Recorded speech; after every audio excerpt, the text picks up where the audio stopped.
Hello again, this is Mylixia bringing you another video.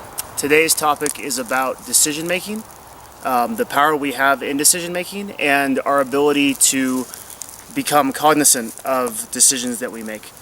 So the mind is always asking thousands of questions, and we're always making thousands of statements about things we're doing, things we might want to do, or questions we're asking ourselves to make final decisions about what to do. You ask this about what you eat. You ask this about when you're going to sleep. Should I go to bed or stay up? Should I eat or should I drink or should I not? Or should I play games or should I not?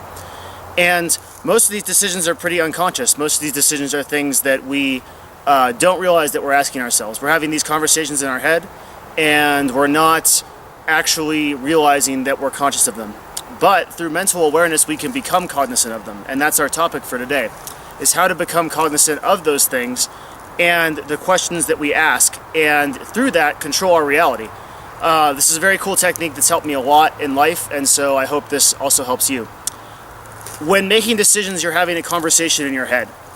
The conversation is based on your values, it's based on your history, it's based on your upbringing, it's based on your experience with that thing, and all these things sort of come together subconsciously to sort of amount into this decision. But what ends up happening is that we often structure these decisions negatively.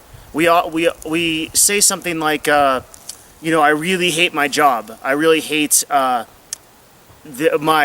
work, or I'm sick of being overweight. I really don't like that. And what that says is a negative statement. What it puts into the world is this idea that there's something you can't change.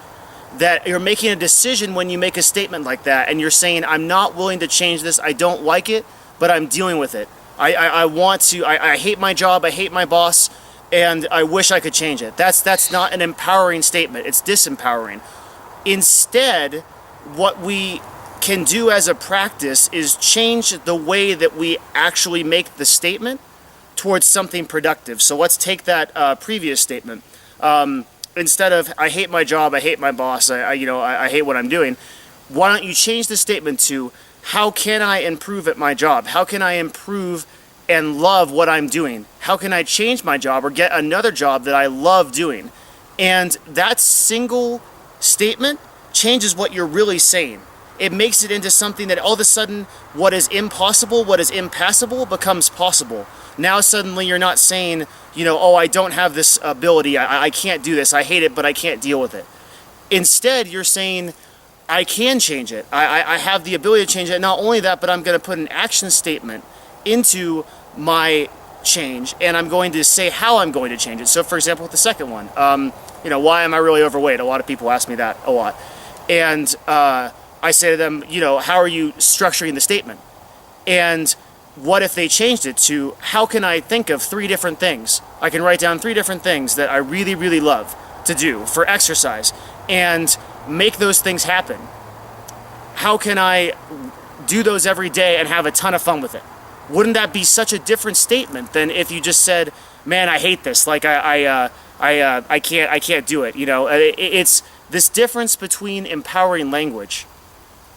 And so you can structure the questions in your life, and you can structure the statements you make in your life towards this direction to change everything that you do. Change the questions and the statements that you're making, and you'll change your life. And this is true in video gaming, this is true in exercise, this is true in general skills and everything that we do. And another technique that you might want to do is listen to the words that other people say. Listen to the way they use their language. And when they make a negative statement, this will help you become cognizant of it in yourself and how they're structuring their statements. You'll notice that a lot of very successful people, a lot of very powerful people, structure their statements always in an I can method. They always say that I actually can do this, or they're looking for a solution to how they can do something instead of just saying they can't do it. So what I would invite you to do as an exercise is, in the next couple of days, take this challenge and look at 1 or 2 things that you can do that you normally would look at like very negatively, like I'm wasting my time watching TV, and structure the statement differently and ask yourself the question, how can I improve that? How can I do one thing in the day instead of watching TV that is going to be productive? And can I write that thing down? Can I make that something that's going to be an action statement that I'm going to do? And this will help you a lot. I think it'll make a huge difference in your life. Remember, change your questions and change your statements, and you will change your life. Again, I've been very impressed with the support of these videos. If you guys share these videos, that'll help me a lot. Liking them on Facebook or broadcasting them, I want to get them out there. I hope this video has been very useful to you. Change your questions, change your statements, change your life. And that would be your exercise. Take one thing negative and structure it so that it is something that is positive and that can influence you to do something and change your actions tomorrow or today. Thank you very much. Very best wishes. We'll see you very soon for another video.